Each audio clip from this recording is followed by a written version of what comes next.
கர்த்தருடைய பரிசுத்த நாமம் மகிமைப்படுவதாக.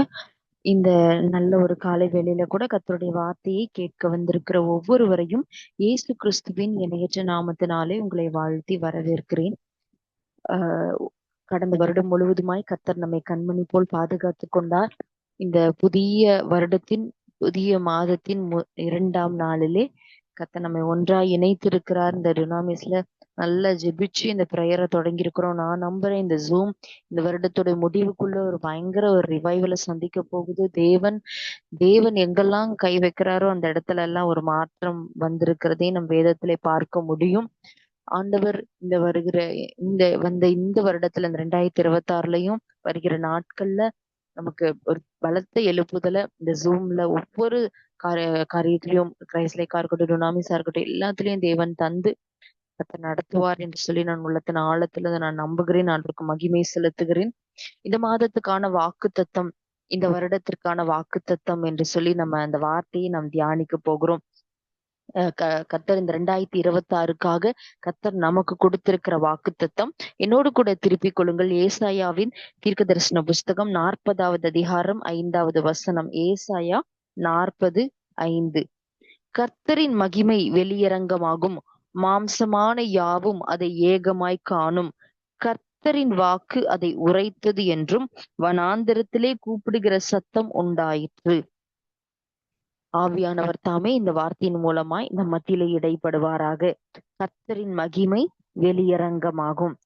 ஒருவேளை நம்ம எல்லாரும் லைவ்ல எல்லாரும் ஒண்ணு போல இருக்கிறோம்னு சொன்னா நம்ம பக்கத்துல பார்த்து சொல்லுங்கன்னு சொல்லியிருப்பேன். இப்ப உங்க பக்கத்துல யார் இருக்கிறாங்களோ அவங்கள பார்த்து சொல்லுங்க.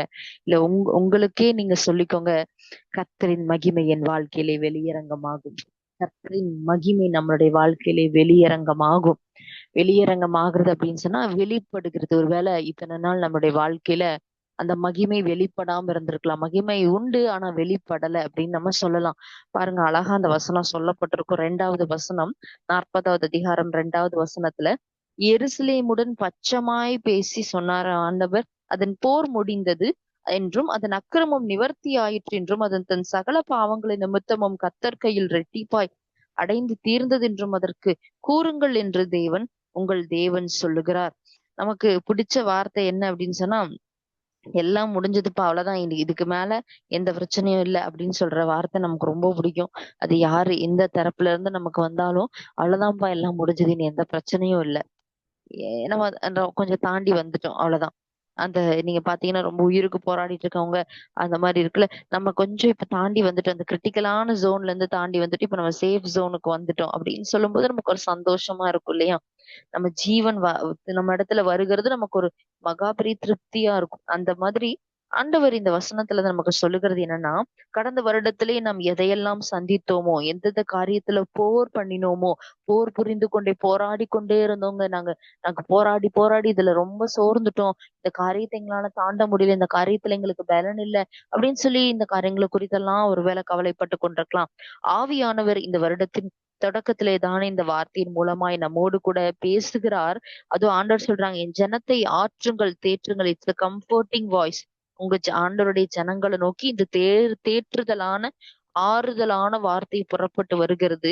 என்ன ஆறுதலான வார்த்தை வருதுன்னா, இனி உங்களுக்கு போர் இல்ல, போர் முடிந்தது. இந்த நீங்க ஆண்டவரே, எத்தனை நாள் ஆண்டவரே இந்த பாதைக்குள்ள போகணும், எத்தனை நாள் ஆண்டவரே இப்படி ஒரு சிறையிருப்பு எனக்கு அப்படின்னு நீங்க கேப்பீங்கன்னா, ஆண்டவர் சொல்றாங்க, அந்த சகல பாவங்கள் நிமித்தம் அக்கிரமம் நிவர்த்தி ஆயிட்டுப்பா, கையில இது ரெட்டிப்பாய் அடைந்து தீர்ந்ததுன்றதற்கு சொல்லுங்கள். இனி தேவ மகிமை வாழ்க்கையில வெளியரங்கமாகும், இந்த வருடத்துல வெளியரங்கமாகும், உங்க ஊழியத்துல வெளியரங்கமாகும், உங்க ஃபேமிலியில வெளியரங்கமாகும், உங்களுடைய வேலை ஸ்தலத்துல, உங்க பிள்ளைக வாழ்க்கையில, உங்க உங்க குடும்பத்தினரான ஒவ்வொருத்தருடைய வாழ்க்கையிலுமே கர்த்தருடைய மகிமை என்னாக போகுது? வெளியரங்கமாக போகிறது. கர்த்தருடைய மகிமை வெளிப்பட போகிறது. இந்த பகுதியில நம்ம எடுத்து வாசித்தோம்னு சொன்னா, இந்த முதல் 40வது அதிகாரத்துல 1வது வசனத்துல இருந்து நம்ம வாசித்து 5வது வசனம் வரைக்கும் வாசித்தோம்னா, இது எதை சொல்லுகிறது அப்படின்னா, ஆண்டருடைய வருகையை குறித்து, இந்த 1ஆம் வருகை, 2ஆம் வருகை, அத குறித்துதான் இந்த பகுதியில சொல்லப்படுகிறது. இந்த வசனத்தை நம்ம பார்க்க முடியும். மேசியா மீண்டும் வருகிற பொழுது எருசலேம் ஆசீர்வதிக்கப்படும், அதன் குடிகள் யாவும் ரட்சிக்கப்படுவார்கள், அவர்களுக்கு விடுதலை உண்டு அப்படிங்கறத சொல்றதுதான் இந்த அதிகாரம். அதுல பாத்தீங்கன்னா அதே மாதிரி மத்தேயு, மார்க் இதுல எல்லாம் யோவான் ஸ்நானகனை குறித்து சொல்லப்பட்ட அந்த வார்த்தையும் இங்க எசேக்கியா தீர்க்கதரிசி மூலமா இங்க சொல்லப்பட்டிருக்கும். கர்த்தருக்கு வழியை ஆயத்தப்படுத்துங்க, அவாந்தர வெளியிலே தேவனுக்கு பாதை செவ்வை பண்ணுங்க, பள்ளமெல்லாம் உயர்த்தப்பட்டு கோணலானது செவ்வையாக்கப்பட்டு கரடு முரடானவை சமமாக்கப்படும், கர்த்தருடைய மகிமை வெளியரங்கமாகும். நான் இதுல இருந்து என்ன தெரிந்து கொண்டேன்னு சொன்னா, மகிமை என்பது இயேசு கிறிஸ்து. அந்த மகிமையின் தேவன் நம்ம வாழ்க்கையில வெளிப்படுவார். மகிமையாகி இயேசு கிறிஸ்து நம்ம வாழ்க்கையில வெளிப்படுவார். அவர் எப்படி முதலாம் வருகையில ஆண்டவர் வசனம் சொல்லுகிறதுல வார்த்தை மாம்சமாகி அவர் எப்படி உள்ள பிறந்தாரோ அந்த மாதிரி அவர் எப்படி ஏசப்பா எப்படி நமக்குள்ள அப்படி வந்தாரோ, உலகத்துல வந்தாரோ, மாம்சமா இருந்த வார்த்தையானவர் எப்படி நம்ம வாழ்க்கைக்குள்ள வந்தாரோ, அவர் வந்த பொழுது எப்படி அந்த ஜனங்களுக்கு ஒரு விடுதலை மீட்பு உண்டானதோ, அவங்க வாழ்க்கை அது மல்கியால எல்லாம் பாத்தீங்கன்னா சிறையிருப்புக்குள்ள இருளுக்குள்ள கிடக்குறாங்க, அவங்களுக்கு வெளிச்சமே இல்ல. ஆனா இருளில் இருந்த ஜனங்கள் மகிமையாகி இயேசு கிறிஸ்துவாகிய வெளிச்சத்தை கண்டார்கள். அவங்க துக்கம் எல்லாம் போச்சு, அவங்க கண்ணீரெல்லாம் மாறுச்சு, அவங்களுக்கு பிரச்சனையெல்லாம் மாறுச்சு. அவங்களுக்கான அந்த அந்த சத்தம் அவங்க வாழ்க்கையில துணித்தது. அந்த காரியத்தை அவங்க பார்க்கிறாங்க. ஆவியானவர் இந்த வருடத்தோட ஆரம்பத்துல அந்த சத்தத்தை, வனாந்திரத்துல கூப்பிடுகிற இந்த சத்தத்தை நம்ம காதுகள் கேட்கும்படி செய்திருக்கிற வாழ்க்கையில மகிமை வெளியரங்கமாக போகுதுப்பா. சுத்தி இருக்கிற மாம்சமான எல்லா கண்களும் அதை பார்க்க போகுதுன்னு சத்தம் உண்டாயிற்று. இனி அதை நம்ம பார்க்க போறோம். எத்தனை பேர் நம்புறீங்க?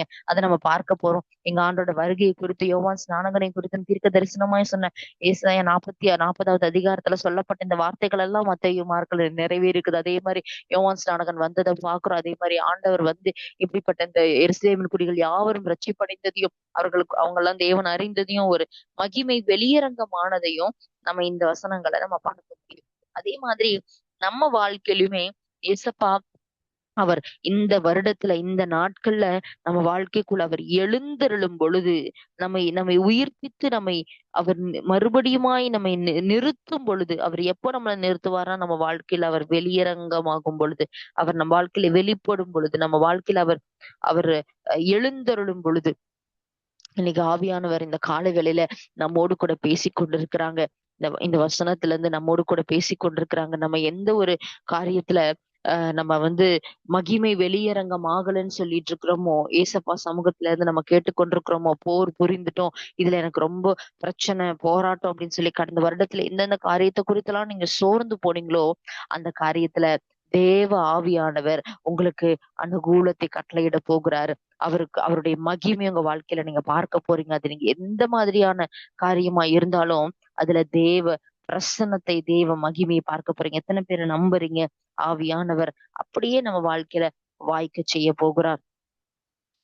இந்த வார்த்தை சொல்லப்பட்டபடி அவருடைய மகிமை வெளியரங்கமாகும், மாம்சமான கண்கள் யாவும் ஆண்டவரை குறித்து சொல்லிக்கிட்டே இருந்தாங்க. ஆண்டவர் இப்படி வரப்போறாரு ஏசாயா தீர்க்கதரிசி மூலமா.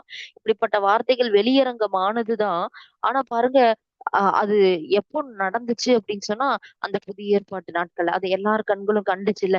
அப்ப நம்ம வாழ்க்கையிலும் மகிமையானவர் வெளியரங்கமாவார். அதை நாம் காணுவோம். பாருங்க, வசனம் சொல்லுது யோவான்ல 1வது அதிகாரத்துல 14வது வசனம், அந்த வார்த்தை மாம்சமாகி கிருபையினாலும் சத்தியத்தினாலும் நிறைந்தவராய் நமக்குள்ளே வாசம் பண்ணினார். அவருடைய மகிமையை கண்டோம். அது பிதாவுக்கு ஒரே பேரானவருடைய மகிமைக்கு ஏற்ற மகிமையாகவே இருந்தது அப்படின்னு சொல்லி இதுல வந்து சொல்லப்பட்டிருக்கிறது.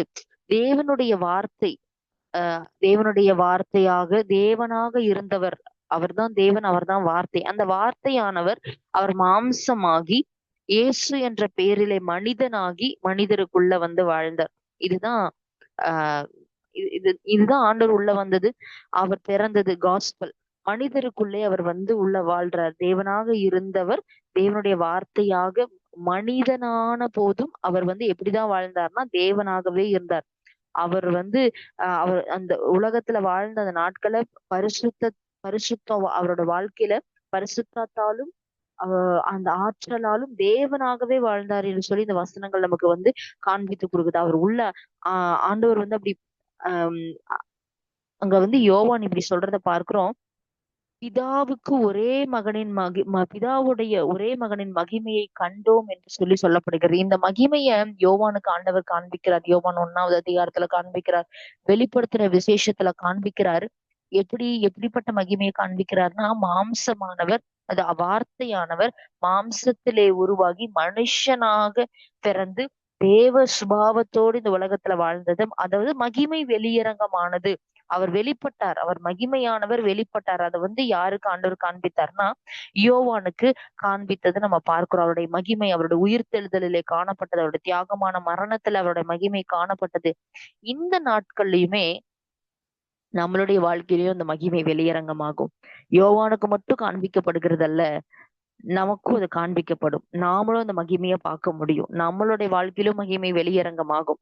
அதை சுத்தியுள்ள ஏகமாய் இருக்கிற மாம்சமான எல்லாருடைய கண்களும் அதை பார்க்க முடியும். யோவான் பெற்ற அதே சாட்சியை நாமும் கூற முடியும். மகிமையானவரை கண்டோம், மகிமையுடையவரை கண்டோம், இவ்விதமாய் என்னுடைய கண்கள் அவரை பார்க்கும் அப்படின்னு சொல்லி நம்மளும் அறிக்கையிட முடியும். எப்போ அறிக்கையிட முடியும் அப்படின்னு சொன்னா, இப்போ திரும்பியும் ஏசாயாவின் தீர்க்க புஸ்தகம் 40வது அதிகாரத்தை திருப்பிக் கொள்ளுங்க. நம்மளுடைய வாழ்க்கையில மகிமை வெளியரங்கமாகணும் தான் அந்த ஆசை இருக்கு. ஆனா அந்த மகிமை வெளிப்படுவதற்கு நாம் என்ன செய்ய வேண்டும் என்று சொன்னால், 3வது வசனம், கர்த்தருக்கு வழியை ஆயத்தப்படுத்துங்கள், அவாந்திர வெளியிலே தேவனுக்கு பாதையை செவ்வை பண்ணுங்கள், பள்ளமெல்லாம் உயர்த்தப்பட்டு சகல மலையும் குன்றும் தாழ்த்தப்பட்டு கோணலானது செவ்வையாகி கரடு முரடானவை சமமாக்கப்படும். அப்போ ராஜா உள்ள வர விரும்புகிறார். ஆனா ராஜாவுக்கு என்ன வேணும்? பாதை செவ்வை பண்ணணும். ராஜா உள்ள வந்தா மகிமை வெளியரங்கமாகும். ஆனா ராஜா உள்ள வருகிறதற்கு பாதை செவ்வை பண்ணப்படணும். இந்த வருடத்துடைய 2ஆம் நாள்ல, முதல் மாதத்துல 2ஆம் நாள்ல ஆவியானவர் சொல்லுகிற ஒரு வார்த்தை, இந்த வருடத்துல ஒவ்வொரு மாதமும் 12 மாதங்களும் உங்க வாழ்க்கையில அவருடைய மகிமை வெளியரங்கமாகத்தான் போகிறது. ஆண்டவர் மகிமையை வெளிப்படுத்த போகிறார். அவர் மகிமையை உங்க லைஃப்ல இருந்து அவர் குளோரியா, அவர் தான் ஜீசஸ் த குளோரி, அவர்தான் குளோரி, அவர்தான் மகிமை. அவர் வெளிப்பட போறார், அவர் வெளியரங்கமாக போறார், அவர் உங்க கூட இருக்கிறன்றத நிரூபிக்க போறாரு, உங்களுக்காக வழக்காட போறாரு, உங்களுக்காக பேச போறாரு, உங்களுடைய சூழ்நிலைகளை எல்லாவற்றையும் அவர் கையாண்டதுல ஒரு அற்புதத்தை செய்ய போறாரு. கேட்கறதுக்கு ரொம்ப சந்தோஷமா இருக்குல்ல. ஆனா மகிமை வெளியரங்கமாக நம்ம வாழ்க்கையில அவர் வர்றதுக்கு வழி ஆயத்தப்படுத்தணும். அவர் உள்ள பிரவேசிக்கிறதுக்கு பாதை செவ்வை பண்ணணும். அதுதான் ஆவியானவர் இந்த காலை வேளையில என்னோடு கூட பேசுறது. மகிமை வெளியரங்கமாகும். அந்த மகிமை நாம் காணுவோம். அந்த மகிமையை யோவான் கண்டது போல நாமும் காணுவோம். யோவானுக்கு அவர் எப்படி தன்னை வெளிப்படுத்தினாரோ, எப்படிப்பட்ட சூழ்நிலையில யோவானுக்கு அது வெளிப்படுத்தப்பட்டதோ, நீங்களும் எப்படிப்பட்ட பத்மோ தீவின் அனுபவத்துல வனாந்திர சூழ்நிலையில இருந்தாலும் அந்த மகிமையானவரை பார்க்க முடியும். அந்த மகிமை உங்க வாழ்க்கையிலும் வெளியரங்கமாகும். அதை நாம் பெற்றுக்கொள்ள முடியும். போர் முடிந்தது உண்மைதான், அக்கிரமம் நிவர்த்தி ஆயிற்று உண்மைதான், இனியும் அந்த சிறையிருப்புக்குள்ள இருக்க வேண்டிய அவசியம் இல்ல. தேவ மகிமையை நாம் பெற்றுக்கொள்வோம், எல்லாம் உண்மைதான். ஆனா அதுக்கு நம்ம என்ன பண்ணணும்? நம் வழி செவ்வைப்படுத்தப்பட வேண்டும், பள்ளமெல்லாம் உயர்த்தப்பட வேண்டும், சகல மலையும் குன்றும் தாழ்த்தப்பட வேண்டும், கோணலானதெல்லாம் செவ்வையாக்கப்படணும், கரடு முரடானவை சமமாக்கப்படணும். ராஜா வரும் பொழுது பாதை நேரா இருக்கணும், அது குண்டும் குழியுமா இருக்கக்கூடாது, ஏத்த இறக்கமா இருக்கக்கூடாது. அதான் வசனம் சொல்லுது, அவர் உள்ள வராரு, பாதையை சரி பண்ணுங்க, அவர் உள்ள வராரு, பாதையை சரி பண்ணுங்க, உள்ள வராரு, பாதையை சரி பண்ணுங்க. கடந்த வருடத்துல நிறைய தீம்ல நம்ம அந்த டுனாமிஸ்ல உள்ள போயிருந்தோம். ஆலயம் என்ற தீம்ல உள்ள போயிருந்தோம், சுதந்திரி என்ற தீம்ல உள்ள போயிருந்தோம். நிறைய வார்த்தைகளை நம்ம கற்று அறிந்து கொண்டோம். 1ஆம் வருஷம் 1ஆம் மாதத்திலே தானே இசேக்கியா என்ற ராஜா ஆலயத்தின் கதவுகளை திறந்து பழுது பார்த்தான். இந்த வேளையில அவன் பழுது பார்த்து அந்த ஆலயத்தை பரிசுத்தப்படுத்தி, ஆலயத்துள்ள பனிமுட்டுகள் மேல எல்லாம் அங்க சுத்தம் பண்ணி சுத்திகரித்து பலி செலுத்தின பொழுதோ அவருடைய மகிமை வெளிப்பட்டது என்று அந்த வசனங்கள்ல சொல்லப்பட்டிருக்கிறது. 2 நாளாகும் 29 அந்த பகுதிகள்ல பரிசுத்த ஆவியானவர் நம்மோடு கூட பேசி நமக்கு சொல்லுகிற ஒரு வார்த்தை, இந்த ஆலயத்துல இந்த வருடத்துல மகிமை வெளிப்படும். ஆலயம் சுத்திகரிக்கப்பட்டது உண்மைதான், பழுது பார்க்கப்பட்டது உண்மைதான், சுத்தமானது உண்மைதான். இந்த ஆலயத்துல இந்த வருடத்துல மகிமை வெளியரங்கமாகும், மகிமை வெளியரங்கமாகும். யோவானுக்கு காண்பிக்கப்பட்ட அதே மகிமை உங்களுக்கு காண்பிக்கப்படும். எத்தனை பேத்துக்கு அது ஆசை? யோவான் பார்த்த அந்த மகிமையானவரை கண்டோம், மகிமையானவரை, மகிமையின் மேல் மகிமையை, மகிமையின் மேல் மகிமையை, அந்த மகிமையானவரை கண்டது போல நீங்களும் நான் அதை பார்க்க முடியும். நம்ம என்ன பண்ணோம்? நம் வழி செவ்வைப்படுத்தப்பட வேண்டும், நம்மை சுத்திகரித்துக் கொள்ள வேண்டும், நம்மை பரிசுத்தப்படுத்திக் கொள்ள வேண்டும். ஏதோ ஒரு காரியத்தை நம்ம வாழ்க்கையில பள்ளம் போல இருக்கலாம். ஆண்டவர் அங்க வசனத்துல சொல்லப்பட்டபடி பள்ளம் எல்லாம் உயர்த்தப்பட வேண்டும், மலையும் குன்றும் தாழ்த்தப்பட வேண்டும். நான் இதை எப்படி பாக்குறேன்னு சொன்னா, அதாவது பள்ளம், அதாவது சமமா இருக்கணும், அது உயர்ந்தமா இருக்கணும். ஆனா அது எப்படி இருக்குன்னா குழியா இருக்கு, தாழ்த்தப்பட்டிருக்கு. சகல மலையும் குன்றும் தாழ்த்தப்படணும். ஆனா அது எப்படி இருக்குன்னா உயரமா இருக்கு. அப்போ உயர்த்தப்பட வேண்டியது தாழவும், தாழ்த்தப்பட வேண்டியது உயரவும் இருக்குது. கோண செவ்வையா இருக்க வேண்டியது எப்படி இருக்குன்னா கோணலா இருக்குது. சமமா இருக்க வேண்டிய பாதை எப்படின்னா ரொம்ப கரடு முரடா அப்படியே குண்டும் குழியுமா ஏத்த இறக்கமா இருக்கு. இத நான் எதோடு ஒப்பிட்டு நான் இத கற்றுக்கொண்டேன்னு சொன்னா, ஒருவேளை நம்ம பாவங்கள், நம்ம கர்த்தருக்கு பிரியமில்லாத ஏதோ ஒரு காரியங்கள், அது உங்க ஜெப வாழ்க்கையா இருக்கலாம். இல்லன்னா ஏதோ ஒரு காரியம் நம்ம வாழ்க்கையில இன்னும் உயர்த்தப்படாதபடிக்கு, இன்னும் நம்ம வாழ்க்கையில அவர் உயர்த்தப்படாம இருக்கலாம். இல்லன்னா நம்மளுடைய நம்ம பெருமைகள், நம்மளுடைய கர்த்தருக்கு பிரியமில்லாத சுபாவங்கள் நம்ம வாழ்க்கையில இல்லாமல் இருக்கணும். நம்ம தாழ்த்தப்பட்டு அவர் சமூகத்துல ஒப்புக் கொடுக்காம இருக்கலாம். எந்தெந்த பகுதியிலலாம் நாம ஆண்டவரை உயர்த்தணுமோ, அவரை உயர்த்தி எந்தெந்த பகுதியிலலாம் உங்கள தாழ்த்தணுமோ, அந்த பகுதியில உங்கள தாழ்த்தி, எங்கெல்லாம் செவ்வையாக்கணுமோ, அங்க செவ்வையாக்கி, எங்கெல்லாம் சமமாக்கணுமோ, அங்க சமமாக்கும் பொழுது கர்த்தருடைய மகிமை வெளியரங்கமாகும். மாம்சமான யாவும் அதை காணும். அல்லேலூயா. அததான் ஆவியானவர் நம்மோடு கூட பேசிக் கொண்டிருக்கிறார். அவர் வரப்போகிறார். வழியை செவ்வை பண்ணுங்க, பாதையை செவ்வை பண்ணுங்க, உங்க வாழ்க்கையை சரி பண்ணுங்க. அதுதான் ஆவியானவர் சொல்லுகிறார். நம்மள சரி பண்ணிக் கொள்ளணும்னு சொல்லி தேவன் விரும்புகிறார். நம்மை சுத்திகரித்துக் கொள்ள வேண்டும் என்று சொல்லி தேவன் விரும்புகிறார். எந்த பகுதியில எல்லாம் நம்ம அப்படி இல்லை, சரியில்லையோ, இந்த இந்த கால வேளையில ஆவியானவர் இடத்துல கேட்க போறோம்ப்பா. எங்கெல்லாம் எங்களை சரி பண்ணிக் கொள்ளணுமோ, அங்கெல்லாம் எங்களை சரி பண்ணிக்கொள்ள எங்களுக்கு கிருபை தாங்கன்னு சொல்லி நம்ம கேட்க போறோம். ஆவியானவர் அவருடைய மகிமையை நம்ம வாழ்க்கையிலே வெளியரங்கமாக்க போகிறார். ஏன்னா நீங்க பாத்தீங்க அப்படின்னு சொன்னா, யோவான் இப்படியாக போய் மனம் திரும்புங்கள், பரலோக ராஜ்யம் சமீபித்திருக்கிறது என்று சொல்லி அங்க அங்க இருக்கிறவங்களுக்கு சொல்லும் பொழுது, நீங்க பாத்தீங்க அப்படின்னு சொன்னா, அங்க வந்து லூக்கா எழுதின சுவிசேஷத்துல 3வது அதிகாரத்துல நினைக்கிறேன். அதுல வந்து அவர் வந்து பிரசங்கம் பண்ணிட்டு இருப்பார். பள்ளங்கள் எல்லாம் நிரப்பப்படணும், மலைகள் குன்றுகள் தாழ்த்தப்படணும், கோணலானவைகள் செவ்வையாக்கப்படணும், கரடுமுரடானவைகள் சமமாக்கப்படணும், மாம்சமான யாவரும் தேவனுடைய ரட்சிப்பை காண்பார்கள். எல்லாருக்குமே அந்த மகிமை ரட்சிப்பு வெளிப்படும். வனாந்தரத்துல கூப்பிடுகிறவனுடைய சத்தமாகிய யோவான் இதை வந்து அந்த இடத்துல சொல்லி இந்த பிரசங்கத்தை செஞ்சு கொண்டிருக்கிறத பாக்குறோம். இப்ப சொல்லி கொண்டிருக்கும் பொழுது அங்க வந்து ஜனங்கள் கேக்குறாங்க 10வது வசனத்துல, அப்பொழுது ஜனங்கள் அவனை நோக்கி, அப்படியானால் நாங்கள் என்ன செய்ய வேண்டும் என்று கேட்டார்கள். அவர்களுக்கு அவன் பிரதியுத்தரமாக, 2 அங்கி இருக்கிறவன் இல்லாதவனுக்கு கொடுக்கணும், ஆகாரத்தை உடையவன் அப்படியே செய்ய கடவன். ஆயக்காரன் ஞானஸ்நானம் பெற வந்து அவனை நோக்கி, போதகரே நாங்கள் என்ன செய்ய வேண்டும்? பாருங்க, மகிமை வெளியரங்கமாகும் சொல்லிட்டாரு. ஆனா அந்த ஜனங்கள் ஒரு வார்த்தை கேக்குறாங்க. அதுக்கு நாங்க என்ன செய்ய வேண்டும்? அதற்கு நாங்க என்ன செய்ய வேண்டும்? அதுதான் ஆவியானவர் நம்மிடத்துல கேட்கிறார். அதற்கு நம்மளும் இப்படி கேட்கணும்னு விரும்புறார். அதற்கு நாங்கள் என்ன செய்ய வேண்டும்? என் வாழ்க்கையில மகிமை வெளியரங்கமாகணுமே, என் குடும்பத்துல மகிமை வெளியரங்கமாகணுமே, என் கணவரோட வாழ்க்கையில, என் மனைவியோட வாழ்க்கையில, என் பிள்ளைகளுடைய வாழ்க்கையில, என் திருச்சபையில, படிக்கிற இடத்துல, வேலை செய்யற இடத்துல ஒரு மகிமை வெளியரங்கமாக வேண்டும் என்று சொன்னால், மாம்சமான எல்லாருடைய கண்களும் நீர் என்னோடு இருக்கிறீர் என்பதை அநேகர் அறிந்து கொள்ளணும் அப்படின்னு ஆசை இருக்கு. போர் முடிவுக்கு வந்திருக்குன்றத கேட்க ஆசை இருக்கு. ஆண்டவரும் ஒரு காரியத்தை ஆசைப்படுறாரு. என்னன்னு சொன்னா, நாங்கள் என்ன செய்ய வேண்டும் ஆண்டவரே நம்ம கேட்கணும்னு விரும்புறாரு. அப்போ ஆண்டவர் சொல்றாரு, அங்க இருக்கிறவங்களுக்கு யோவான் ஸ்நானகன் மூலமா 2 அங்கி இருக்கிறவன் இல்லாதவனுக்கு ஒன்ன கொடுங்க, நீங்க போய் அதை செய்யுங்க அப்படின்னு சொல்றாரு ஆண்டவர். அதுக்கப்புறம் ஒருத்த வந்து கேக்குறான், நான் என்ன செய்யணும்? ஞானஸ்தானம் பெற. அப்போ அதற்கு அவன், உங்களுக்கு கட்டளையிட்டு இருக்கிறதுக்கு அதிகமாய் ஒன்று வாங்காதிருங்கள் ஆயக்காரர். அவங்க கிட்ட சொன்னா, நீங்க ரொம்ப அதிகமா வாங்காதீங்க, டாக்ஸ் எல்லாம் ரொம்ப அப்போ உங்களுக்கு கட்டளையிட்டு இருக்கிறத தவிர்த்து அதிகமா ரொம்ப கமிஷன் எல்லாம் வாங்காதீங்க, அதை செய்யாதீங்க அப்படின்னு சொல்லி கட்டளை கொடுக்குறாரு. அவங்கள வந்து நேர் பண்றத இதுதான் பள்ளம் உயர்த்தப்படுவது, இதுதான் சமமாவது, இதுதான் செவ்வையாக்கப்படுவது, இதுதான் கர்த்தருக்கு பிரியமாய் அந்த பாதைகள் இருப்பது. அததான் ஆவியானவர் நம்ம கற்றுக் கொடுக்கிறார். போர்ச்சேவர்கள் வந்து கேக்குறாங்க, நீங்க யாருக்கும் இடுக்கம் செய்யாம, யாரையும் பொய்யாய் குற்றம் சாட்டாம, உங்க சம்பளம் ஒன்றே போதும் என்று இருங்கள் இப்படின்னு சொல்லி ஒவ்வொருவரையும் ஸ்ட்ரைட் பண்றதை நம்ம பாக்குறோம். இந்த காலை வேளையில இந்த வார்த்தை கேட்டுக்கொண்டிருக்கிற தேவ ஜனமே, உங்களுடைய வாழ்க்கையிலும் கர்த்தருடைய மகிமை வெளியரங்கமாகும். கர்த்தருடைய மகிமை வெளியரங்கம் ஆகுறத ஏகமான கண்கள் பார்க்கும். கடந்த வருடத்துல நிறைய காரியங்களுக்கு போராடி இருக்கிறீங்க, நிறைய காரியங்களுக்கு கண்ணீர் விட்டுருப்பீங்க, நிறைய காரியங்கள்ல இதுல எல்லாம் எப்பா என் மகிமை, என் வாழ்க்கையில தேவ மகிமை வெளிப்படும், அவர் மகிமை வெளிப்பட்டுருச்சுன்னா இந்த மாதிரி இருக்காதே, சூழ்நிலைகள் தலைகளாய் மாறிடுமே, ஐயோ இன்னும் மாறலையேன்னு சொல்லி இந்த 2025 முடித்தவர்கள் கூட இருக்கலாம் யோசித்துட்டே. அப்போ இந்த 2026ல ஆவியானவர் உங்களுக்கு வாக்கு கொடுக்கிறாரு, இல்ல இல்ல, இது மகிமை வெளியரங்கம் ஆகும்.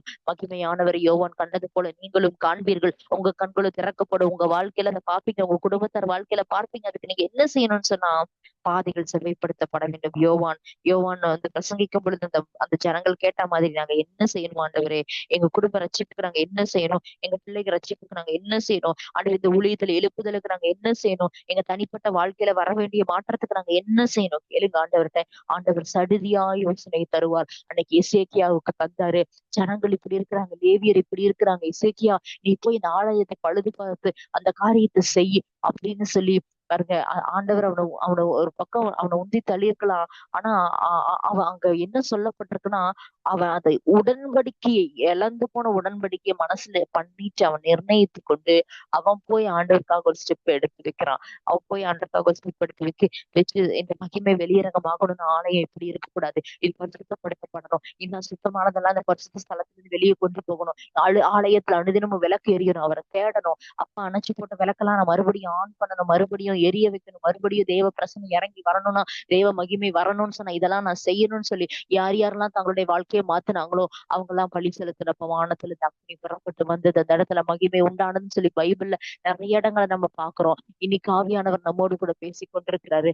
ஆண்டவர் ஒரு வசனம் அழகா யோசுவா 3வது அதிகாரத்துல சொல்லப்பட்டிருக்குது, உங்களை பரிசுத்தம் பண்ணி கொள்ளுங்கள், நாளைக்கு அற்புதங்களை காண்பீர்கள். யோசுவாவுடைய வாழ்க்கையில அந்த இடத்துல கட்டாயமாய் யோர்தானை தாண்டணும். அதுதான் ஃபர்ஸ்ட் கொடுத்த டாஸ்க். அதை எப்படி செய்யறதுன்னு அநேக கேள்விகளோடு பயத்தோடு கூட அந்த யோசுவா அவங்க கூட்டத்தாரும் நின்று கொண்டிருந்த பொழுது ஆண்டவர் ஒரு வார்த்தை சொல்றாரு, மகனே யோசுவா, நீ தேவனுடைய கூடாரத்தை ஆசாரிப்பு கூடாரத்தை நீ விடாம பற்றி கொண்டிருந்தாய் அல்லவா, நீ ஏன் பயப்படுற, நியாயப்பிரமாண புஸ்தகம் வாயிலிருந்து பிரியாது இருக்கட்டும், நீ இரவும் பகல் அதுல தியானமாயிரு, நீ அதை பிடித்துக்கொள், நீ அதிகமா அதை தேடு, ஒருவனும் உனக்கு முன்னாடி எதிர்த்து நிற்க முடியாது, நான் மோசையோடு இருந்தது போல நான் உன்னோடு கூட இருந்த அநேக கண்களுக்கு முன்பாக உன்னை மேன்மைப்படுத்துவேன் என்று சொல்லி வாக்குத்தத்தம் கொடுத்தாரு அந்த ஜனங்களுக்கு. அந்த வாக்குத்தத்தத்தோடு கூட அதை அப்படியே நடத்திடல. நீங்க சும்மா அப்படியே எந்திரிச்சு வந்து அந்த நீங்க வந்து அந்த யோர்தான்ல நில்லுங்க பிளந்துரும்னு சொல்லல. அன்றன் சொல்றாரு, பரிசுத்தம் பண்ணிக்கொள்ளுங்கள், பரிசுத்தம் பண்ணிக்கொள்ளுங்கள், அற்புதங்களை காண்பீர்கள். பரிசுத்தம் பண்றது அப்படின்னு சொல்லி ஒரு நாள் ப்ராசஸ் இல்லை, அனுதினமுமான ப்ராசஸ். ஏன் நம்ம உடம்புல அந்த ரத்தம் ஓடிக்கிட்டே இருக்கு, அது என்ன பண்ணுதுன்னா பியூரிஃபை ஆயிட்டே இருக்கு. பியூரிஃபை சுத்தம் பண்ணி அதுவாவே சுத்தம் பண்ணி ஒவ்வொரு நாளும் அந்த ரத்தம் சுத்திகரிக்கப்பட்டு கொண்டேதான் இருக்குது நம்ம உடம்புக்குள்ள. அப்படிதான் ஒவ்வொரு அதனாலதான் நம்ம என்ன பண்றோம், ஜீவனோடு இருக்கிறோம், வாழ்றோம். அதே மாதிரிதான் அவருடைய ரத்தம் ஒவ்வொரு நாளும் நம்மை சுத்திகரிக்கணும், ஒவ்வொரு நாளும் நம்மை பரிசுத்தப்படுத்திக்கணும், ஒவ்வொரு நாளும் நம்ம அவருக்குள்ள நெருங்கணும். இந்த தீர்மானங்களை தான் நம்ம இந்த முதலாம் நாள் எடுக்க போகிறோம். ஆண்டவரே, பெரிய பெரிய பிரசங்கம் நமக்கு பண்ண தெரியாம இருக்கலாம், பெரிய பெரிய விளைவு ஒருவேளை நம்மனால இதுவரைக்கும் உண்டாகாம இருந்திருக்கலாம். ஆனா ஆண்டவர் ஒரே ஒரு விளைவை நமக்குள்ள உண்டாகணும், நமக்கு உண்டாகணும்னு தேவன் விரும்புகிறார். என்னன்னா நம்ம ஜெப வாழ்க்கை மாறணும், நம்ம வேத வாசிப்பு மாறணும், மகிமை வெளியரங்கமாக நம்ம பெருசா எதையும் செய்ய வேண்டாம். அவரோடு ஒரு தொடர்பு, அவரோடு ஒரு இணைப்பு, நம் வழிகள் செவ்வை பண்ணப்படுவது, கரடுமுரடானவை நேராவது, சமமாவது, பள்ளங்கள் எல்லாம் உயர்த்தப்படுவது, நம்ம வாழ்க்கையை அவர் சமூகத்துல அவருக்கு பார்வைக்கு முன்னாடி சரி பண்ணிட்டா போதும். அப்பா பார்க்கும் பொழுது என் பிள்ளை சரியா இருக்கிறான், என் பிள்ளை தன்னை சரிப்படுத்திக் கொள்ள முயற்சி எடுத்திருக்கிறான்னு தெரிஞ்சுட்டா போதும், மகிமை வெளியரங்கமாகிறோம். வேதத்துல அப்படி யாரெல்லாம் தங்க வழியை சரி பண்ணி கொண்டாங்களோ அங்கெல்லாம் மகிமை வெளியரங்கமானதே. 2 நினைவுகளால் குந்தி குந்தி நடந்த ஜனங்கள் தங்கள் வழியை சரி செய்து கொண்டு தேவனை நோக்கி பார்த்த பொழுது அந்த இடத்துல வானத்துல இந்த அக்கினி இறங்கி வந்தது. இன்னைக்கு ஆவியானவர் சொல்றாரு, நீங்க ஜெபிக்கும் பொழுது அக்கினி வரணும்னு ஆசைப்படுறீங்க, நீங்க ஆராதிக்கும் பொழுது அனல் உண்டாகும்னு ஆசைப்படுறீங்க. இந்த வார்த்தை கேட்டுக்கொண்டிருக்கிற தேவ ஜனமே, உங்க வாழ்க்கையில மகிமை வெளியரங்கமாக வேணும்னு சொன்னா நீங்க ஜெபிக்கும் பொழுது, நீங்க மெசேஜ் கொடுக்கும் போது, நீங்க ஊழியம் செய்யும் பொழுது, இல்லைன்னா யார்ட்டையாவது பேசும் பொழுது உங்க தேவ மகிமை உங்களுக்குள்ள வெளிப்பட உங்களை பரிசுத்தம் பண்ணிக் கொள்ளுங்கள், உங்கள் பாதையை செவ்வை பண்ணுங்கள், உங்கள் வழிகளை சரி செய்யுங்கள். இதோ மகிமை வெளியரங்கமாக போகிறது. அவருடைய மகிமையை நாம் பார்க்க போகிறோம். உங்க குடும்பத்துல, உங்க வீட்டுல எந்தெந்த இடத்துல எல்லாம் நீங்க பார்க்கலையோ அங்கெல்லாம் பார்க்க போறீங்க. எங்கெல்லாம் பாருங்க, அவருடைய மகிமை இழந்து மார்க்ல நீங்க வாசித்தீங்கன்னா, சாரிமா லூக்கா 9வது அதிகாரம் 8வது அதிகாரத்துல நீங்க வாசித்தீங்கன்னா, பெரும்பாடுல ஸ்திரீ அவருடைய வாழ்க்கையில மகிமை இழந்து போனது, இழந்துதான் இருந்தா, எல்லாவற்றையும் இழந்து. ஆனா எப்போ ராஜா உள்ள வந்தாரோ, எப்ப ராஜாவை இவ தொட்டாலோ, அப்போ அந்த இடத்துல மகிமை வாழ்க்கையில வெளியரங்க மாறுது. அப்போ இன்னைக்கு ஆண்டர்ட்ட நம்ம கேட்க போறோம், ஆண்டவரே நீங்க என்ன தொடணும், நான் உங்களை தொடணும்ப்பா, அந்த அனுபவத்துக்குள்ள என்ன நடத்துங்கப்பா, உங்க சத்தத்தை நான் கேட்கணும், என் சத்தத்தை நீங்க கேட்கணும்ப்பா, அந்த அனுபவத்துக்குள்ள என்ன நடத்துங்கப்பா, உங்களை நான் தேடணும், உங்களுக்குள்ள இன்னும் எழுமணும், உங்ககிட்ட ஆசையா நான் ஓடி வரணும். ஆண்டவரே, எனக்கும் உங்களுக்கு இருக்கிற உறவு இன்னும் கட்டி எழுப்பப்படணும். ஆண்டவர், இந்த புது வருஷத்துல என் வாழ்க்கையில உங்க மகிமை வெளியரங்க வாங்கணும்னு சொன்னா, என் வாழ்க்கையில இருக்கிற பள்ளங்கள் உயர்த்தப்படணும், செவ்வைப்படணும். கரடுமுரடான எல்லா ஆண்டவரே அப்பா பாதைகள் சமமாக்கப்படணும். குன்றுகள் மலைகள் தாழ்த்தப்படணும். வழிகள் செவ்வைப்படுத்தப்படணும். நீங்க உள்ள வருகிறதற்கு என் வழி, என் வாழ்க்கையில அப்பா அந்த பாதை அப்பா செவ்வைப்படுத்தப்படணுமே. நீங்க உள்ள வரணுமே. கேளுங்க கேளுங்க ஆண்டவர்ட்ட அப்படியே இந்த இந்த இந்த மெசேஜ் வேலையில ஆண்டவர்ட்ட கேட்டுக்கிட்டே இருங்க. ஒவ்வொரு வாழ்க்கையும் மகிமை வெளியரங்கமாக போறது. அப்படியே இருக்கிற இடத்துல கண்களை மூடி தலைகளை தாழ்த்தி நம்ம ஆண்டவரை நோக்கி பார்க்கலாமா? முழு உள்ளத்தோடு முழு இதயத்தோடு இயேசப்பா சமூகத்துல நம்ம கேட்க போகிறோம். மகிமை வெளியரங்கமாகணும்பா. மகிமை என் வாழ்க்கையில வெளியரங்கமாகணும்பா. நீங்க சொல்லப்பட்ட மேசியா உள்ள எப்ப வந்தாரோ அப்ப எருசலேமின் குடிகள் ரட்சிக்கப்பட்டார்கள், ஆசீர்வதிக்கப்பட்டார்கள். மல்கியா வரைக்கும் அது நடக்கல. மத்தேயுல அது ஸ்டார்ட் ஆகுது. ஆண்டவர் அது வரைக்கும் இருள், ஆனா அதுக்கப்புறம் வெளிச்சம். ஆவியானவர் சொல்லுகிற ஒரு வார்த்தை, 2025 வரைக்கும் இருளையே பார்த்திருக்கலாம். ஆனா அந்த 2026 ஒரு வெளிச்சம் உண்டாகுறது. 2026 மகிமை உண்டாகுறது. 2026 ஒரு மகிமை வெளியரங்கமாக போகிறது. நம்மளுடைய வாழ்க்கையில மகிமையானவர் வெளிப்பட போகிறார். மகிமையானவர் நம்மளுடைய வாசலுக்குள்ளே நுழைய போகிறார். மகிமையானவர் நம்ம வீட்டுக்குள்ள வரப்போகிறார். நம்ம ஊழியத்துக்குள்ள வெளிப்பட போகிறார். நம்ம செய்யற காரியங்களை வெளிப்பட போகிறார். எத்தனை பேர் நம்புறீங்கப்பா? மகிமையான தேவனை என் வீட்டுக்குள்ள வாங்க, ஆண்டவர் என் குடும்பத்துக்குள்ள வாங்க, என் வாழ்க்கைக்குள்ள வாங்க. நீங்க வருகிறதற்கு என் வழியை நான் செவ்வைப்படுத்தி என்ன ஒப்பு கொடுக்கிறப்பா. என் ஜெப வாழ்க்கையை ஒப்பு கொடுக்கிறப்பா. என் வேதவாசி ஒப்பு கொடுக்கிறப்பா. சிம்பிளான காரியம் தான். பெருசா எதையும் ஆண்டவர் செய்ய சொல்ல, டெய்லி ஆண்டவர் சமூகத்துல போய் உங்களை பியூரிஃபை பண்ணிக்கோங்க. ஜெபிங்க, வேதவாசிங்க, அவருக்குள்ள எழும்புங்க. அவர் சத்தத்தை கேட்கிற அனுபவத்துக்குள்ள வாங்க. அவர் ஆசையா தேடுகிற அந்த அனுபவத்துக்குள்ள கடந்து போங்க. எந்த ஒரு காரியமும் உங்களை டிஸ்டர்ப் பண்ணக்கூடாது. அவர் பேசலன்னா நீங்க டிஸ்டர்ப் ஆகணும். அவர் பிரசனத்தை உணரலன்னா நீங்க டிஸ்டர்ப் ஆகணும். அப்படிப்பட்ட அனுபவத்துக்குள்ள வந்து பாருங்க. ஆவியானவர் சொல்லுகிறார், மகிமை வெளியரங்கமாகும். ஆராதனையில வெளியரங்கமாகும். உங்களுடைய பைபிள் ரீடிங்ல வெளியரங்கமாகும். உங்க வாழ்க்கையில வெளியரங்கமாகும். அப்பா அந்த மகிமைக்காக காத்திருக்கிறேன்னு சொல்ற ஒவ்வொருவர் மேலையும் ஒரு கிரீடம் வந்து இறங்குறத பார்க்கிறேன். ஓ ரீகா பாராகாடா லேதல ரகலரா லீகா ககன ஷேம ரௌதரபி அந்தலா லேகட ரௌதலபி அந்த ரோபன ரௌதனா லேகா ககல ஷேகல ரகட ரியாதரபியா ஓ என்சைம் வாரியர்ஸ் ஓ ரேமா காரபி ஔதனமி அந்தலாம். இதுல ஊழியம் செய்யற ஒவ்வொருவருக்கும் கர்த்தர் கொடுக்கிற வார்த்தை ஒரு நெக்ஸ்ட் லெவல் ஆஃப் அனாயிட்டிங்குள்ள அமேனப்பா. அப்பா ஆராதிக்கிறவர்களை அப்பா நீங்க மூவ் பண்ணி கொண்டு போறீங்க. ஜெபம் நடத்துறவங்களை மூவ் பண்ணி கொண்டு போறீங்க. பிரசங்கம் பண்றவங்களை மூவ் பண்ணி கொண்டு போறீங்கப்பா. Next level of anointing, next level of anointing. ஓ லேகா மானா ரேகன ரீகா ககா மானா ஷே ரே தலாகன ரீதனமி எந்த லோப ஷே ரேகா ககா ரூதல ரகன லேமா காலப ரீதலபி எந்த லோமன ஷபல ரபன நீம ரவுதனமியா லேகா ககன ரீதலா லேகன ஷகல ரவுதலா. ஆண்டவரே அப்பா மெய்ப்பனான தாவீது மந்தையை மேய்ச்சிட்டு இருக்கும்போது அப்பா பாடின பாடல்கள் சங்கீதங்களாக வந்து எத்தனை பேருடைய வாழ்க்கையை அசைக்குதோ அப்படி எங்க அப்பா ஆண்டவரே இந்த தரிசனத்துல இருக்கிற ஆராதிக்கிற ஒவ்வொருவரும் ஆண்டவரே அப்பா அப்படிப்பட்ட பாடல்களை ரிவைவல் சாங்ஸ் எங்க பிள்ளைகளுக்கு நீங்க கொடுக்க போறீங்கப்பா.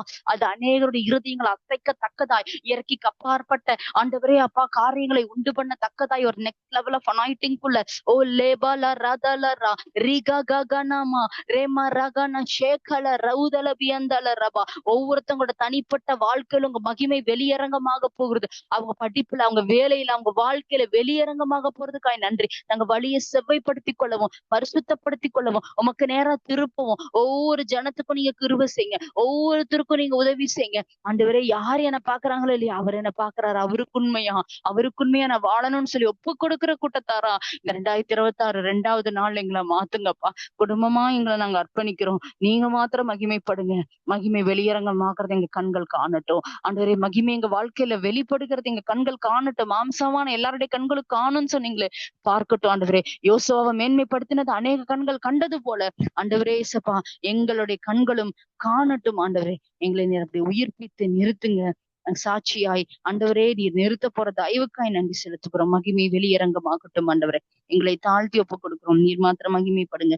இயேசு கிறிஸ்துவின் நாமத்தில் ஜெபிக்கிறோம் நல்ல பிதாவே. ஆமென். என் ஆத்துமாவே கர்த்தரை ஸ்தோத்திரி. என் முழு உள்ளமையுடைய பரிசுத்த நாமத்தை ஸ்தோத்திரி. என் ஆத்துமாவே கர்த்தரை ஸ்தோத்திரி. கர்த்தர் செய்த சகல உபகாரங்களையும் இன்றைக்கும் மறவாதே. ஆமென். God bless you.